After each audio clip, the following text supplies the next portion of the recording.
येत्या 8 ते 10 दिवसात शेतकऱ्यांना खरीप पीक विम्याचे 2400 कोटी रुपये मिळणार आहेत। राज्यातील 94 लाख शेतकऱ्यांनी खरीप पीक विमा भरलाय।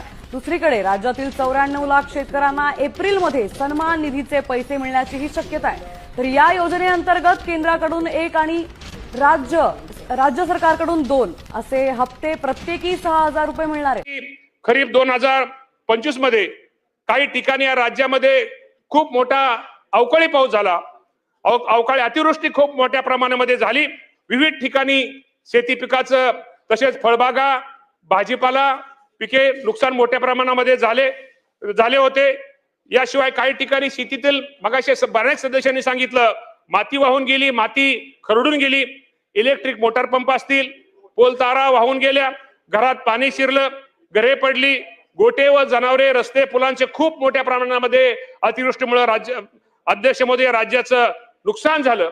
आणि एवढं मोठं नुकसान झालं, माझा बळीराजा हा माझा शेतकरी अडचणीत आला होता। या माझ्या बळीराजाला मदत करण्यासाठी, या माझ्या बळीराजाला कुठेतरी आर्थिक पाठिंबा देण्यासाठी, आर्थिक त्याला हे करणे हातभार लावण्यासाठी या राज्याचे मुख्यमंत्री देवेंद्र फडणवीस साहेब यांनी आम्हा सर्वांना, सर्व मंत्र्यांना आदेश दिले। जिथं जिथं नुकसान झालं तिथल्या पालकमंत्री असतील, मंत्री असतील, यांनी प्रत्येकाने घरोघरी जाऊन, बांधावरती जाऊन माझ्या शेतकऱ्यांचं झालेल्या नुकसानाची पाहणी केली, शेतकऱ्यांचं दुःख पाहिलं। अक्षरशः काही शेतकऱ्यांचं अक्षरशः काही शिल्लक राहिलं नव्हतं। आणि माझ्या या अडचणीत आलेल्या शेतकऱ्याला, या माझ्या शेतकऱ्याला, त्या माऊलीला कुठेतरी मदत केली पाहिजे, त्या माऊलीला कुठेतरी सहकार्य केलं पाहिजे। या भावनेनं आपल्या अध्यक्ष महोदय, आपल्याला माहिती आहे की साधारणतः या राज्यामध्ये 1 कोटी 5 लाख हेक्टर क्षेत्र हे त्यावेळेस बाधित झालं। अनेक मागास सांगितल्याप्रमाणे घराची पडझड झाली। अनेक या राज्यामध्ये माझ्या शेतकऱ्यांचं खूप मोठ्या प्रमाणात नुकसान झालं। या शेतकऱ्याला मदत करण्यासाठी या राज्याचे मुख्यमंत्री देवेंद्र फडणवीस साहेबांनी आणि आमच्या दोन्ही उपमुख्यमंत्र्यांनी 15,661 कोटी रुपयाची मदत ही माझ्या शेतकऱ्यांना निश्चित प्रकारे केली। त्याचप्रमाणे आपल्याला अध्यक्ष महोदय माहिती आहे की एनडीआरएफचे पूर्वीचे प्रचलित निकष हे माझ्या 2 हेक्टरचे होते, परंतु माझ्या शेतकऱ्याला मदत केली पाहिजे। ते निकष बदलून या राज्याचे मुख्यमंत्री देवेंद्र फडणवीस साहेबांनी ते निकष बदलून 3 हेक्टर पर्यंत केली। तर जास्तीत जास्त माझ्या शेतकऱ्याला मदत कशी होईल हा प्रयत्न माझ्या राज्य शासनाचा राहिला। आणि सगळी रक्कम ही 15,661 कोटी डीबीटी द्वारे मदत ही अध्यक्ष माझ्या शेतकरी महोदयांना वितरित केले।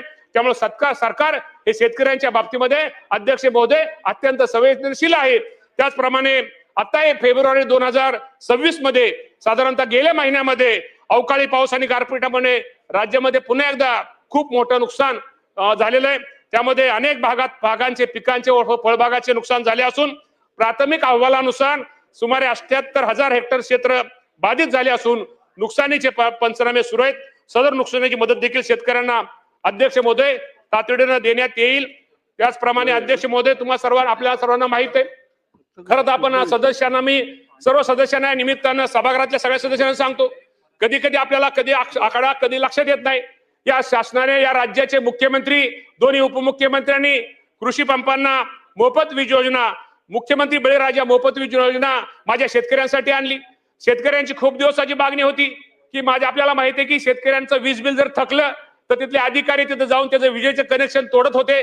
त्यामुळे माझं उभं पीक हे शेतकऱ्यांचं जळत होतं। त्यामुळे हातात तोडण्यात आलेला घास माझ्या राज्यातल्या शेतकऱ्यांचा हा निश्चित प्रयत्न जळल्यामुळे त्याचं नुकसान होत होतं। या माझ्या शेतकऱ्याला मदत केली पाहिजे, या माझ्या शेतकऱ्याला सहकार्य केलं पाहिजे। त्यामुळे या राज्याचे मुख्यमंत्री आणि दोन्ही उपमुख्यमंत्र्यांनी मुख्यमंत्री बळीराजा मोफत वीज योजनेच्या अंतर्गत जे माझ्या 7.5 हॉर्सपावर पर्यंत जे HP पर्यंत जे शेतकऱ्यांचे कृषी पंप आहेत त्यांना वीज पुरवठा घेण्याचा निर्णय हा माझ्या मुख्यमंत्री महोदयांनी सगळ्यांनी घेतला। त्यापूर्वी वीज न भरल्यामुळे मग सांगितल्याप्रमाणे, त्यामुळं आज ह्या वर्षी जर विचार केला तर कृषी पंपांना मोफत वीज पुरवठ्यामध्ये फेब्रुवारी 2026 अखेर या सरकारने माझ्या मुख्यमंत्री बळीराजा मोफत वीज योजनेअंतर्गत या सरकारने 32,765 कोटी रुपयाचं अनुदान हे माझ्या शेतकऱ्याला या मोफत वीजेच्या बाबतीत केलेलं आहे। या सरकार निश्चित प्रकारे आभार मानावेत। आणि ह्या वर्षीच्या अर्थसंकल्पात सरकारने 20,000 कोटीची भरीव अशी तरतूद माझ्या या शेतकऱ्यांसाठी वीज माफीसाठी केलेली आहे। त्यामुळं निश्चित प्रकारे मला अध्यक्ष महोदय एवढं सांगायचं, हे सरकार हे शेतकऱ्यांचं सरकार आहे। शेवटी आम्ही हे सगळी काम करणारे मंत्री असतील किंवा आमदार असतील, शेवटी आम्ही ही शेतकऱ्यांची मुलं आहेत. शेतकऱ्यांचं हित जपणं, शेवटी शेतकऱ्यांचं दुःख काय आहे, शेतकऱ्याच्या अडचणी काय आहेत, शेतकऱ्याचे प्रश्न काय आहेत, त्या बाबतीमध्ये कुठलं धोरण निश्चित केल्यानंतर माझ्या शेतकऱ्यांच्या मध्ये भविष्यामध्ये फायदा होणार आहे, यासाठी राज्याचे मुख्यमंत्री, दोन्ही उपमुख्यमंत्री खूप चांगलं काम करण्याचं, माझ्या शेतकऱ्यांसाठी खूप चांगलं काम करण्याचा प्रयत्न करतायत. शेतकऱ्याला कुठं आधार देण्याचं अध्यक्ष महोदय काम करतायत. निश्चित प्रकारे मागे अध्यक्ष महोदय आपल्याला माहित आहे, या राज्याचे मुख्यमंत्री त्यांनी एक योजना आणली, मागेल त्याला, या देवेंद्र फडणवीस साहेबांचा मी मुद्दाम उल्लेख करतो की मागेल त्याला सौर कृषी पंप अंतर्गत आतापर्यंत या राज्यामध्ये 6,63,364 सौर कृषी पंप दिले आहेत.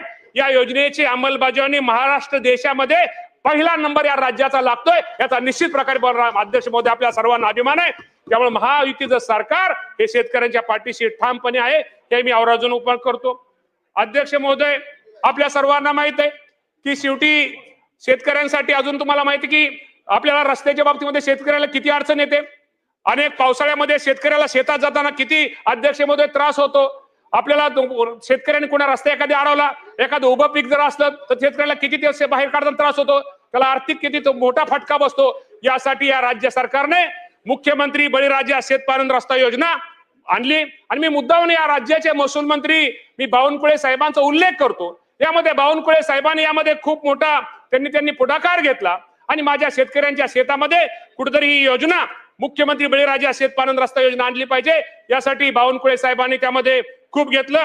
आणि सांगाय हरकत नाही की बावनकुळे साहेबांनी त्या दिवशी मला वाटतं सीएम मुख्यमंत्र्यांनी जाहीर केलं की पानंद रस्ता ही योजना आहे, ही योजना ज्या रस्त्याच्या सातबाऱ्यावर त्याच्या पानंद रस्त्याची अध्यक्ष महोदय ही सातबाऱ्यावर नोंद घेण्याचा महत्वपूर्ण निर्णय या अर्थसंकल्पामध्ये घेण्यात आलेला आहे.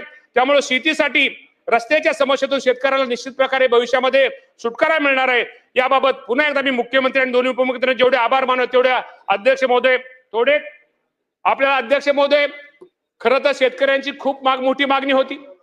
शेतकऱ्यांच्या अनेक शेतकरी संघटनेचे नेते असतील, शेतकरी संघटनेचे नेते असतील, शेतकरी असतील, आमचे ज्या वेळेस मंत्री, ज्या वेळेस आमदार प्रत्येक गावामध्ये दौरा करत होते, खरं तर तुम्हाला अध्यक्ष महोदय तुम्हाला माहिती आहे की शेतकरी कुठलीही बाकी किंवा कुठल्याही कर्जाचं हे ठेवत नाही, परंतु निसर्गाचा लहरीपणा जो शेतामध्ये जो पीक तो घेतो त्या पिकाला असणाऱ्या बाजारभावात मिळणारे कमी अधिक जास्त भाव, त्यामुळे माझा या राज्यातला शेतकरी अडचणीत आला होता आणि अडचणीत आलेल्या शेतकऱ्याला कुठं निश्चित प्रकारे कुठं मदत करण्याच्या दृष्टिकोनातून या राज्याच्या मुख्यमंत्र्यांनी आपल्याला माहिती आहे की कर्जमाफी बाबतीमध्ये खूप मोठा निर्णय या राज्याचे मुख्यमंत्री देवेंद्र फडणवीस साहेब, एकनाथजी शिंदे साहेब, सुनेत्रा वहिनी पवार या सर्वांनी घेतला.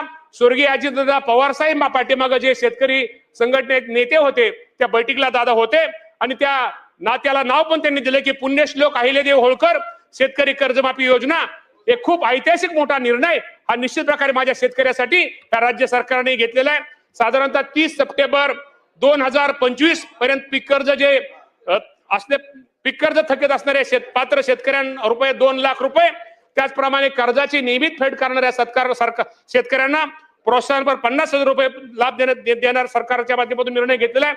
आणि लवकरच या बाबतीमध्ये मी अध्यक्ष महोदय आपल्या सर्वांना सांगतो, या बाबतीमध्ये आपल्याला माहिती आहे की परदेशी साहेबांच्या अध्यक्षतेखाली एक कमिटी तयार केली आहे आणि या बाबतीमध्ये कर्जमाफीच्या बाबतीमध्ये निकष असले पाहिजे. हे निकष हे निश्चित प्रकारे येणाऱ्या लवकरात लवकर निकषाची माहिती घेऊन या बाबतीमध्ये माझ्या या योजनेच्या माध्यमातून माझ्या जास्तीत जास्त शेतकऱ्याला कर्जमाफीचा कसा फायदा होईल या बाबतीमध्ये निर्णय निश्चित प्रकारे घेतला जाईल या बाबतीत. आणि दुसरा अध्यक्ष महोदय, आपल्याला माहिती आहे की या राज्य शासनाच्या वतीनं गोपीनाथ मुंडे शेतकरी सानुग्रहण योजना ही राबवली जाते.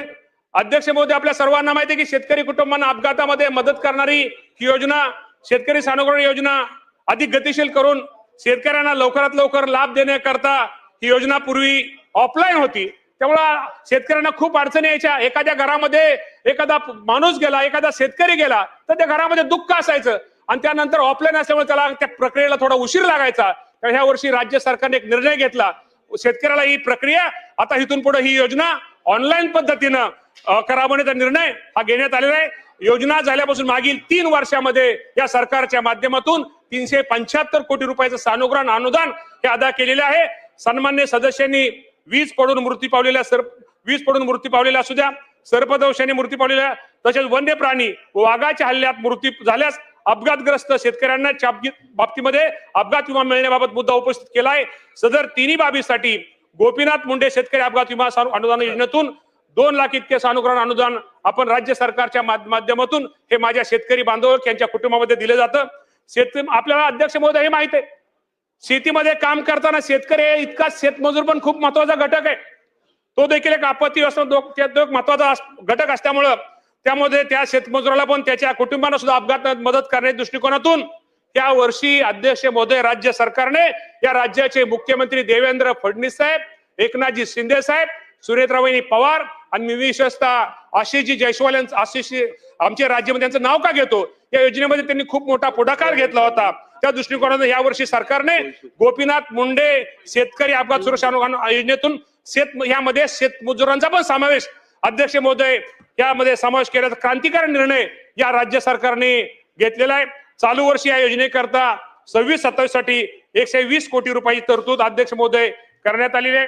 अध्यक्ष महोदय आपल्या सर्वांना माहित आहे की माझ्या शेतकऱ्यांना कुठेतरी मदत केली पाहिजे।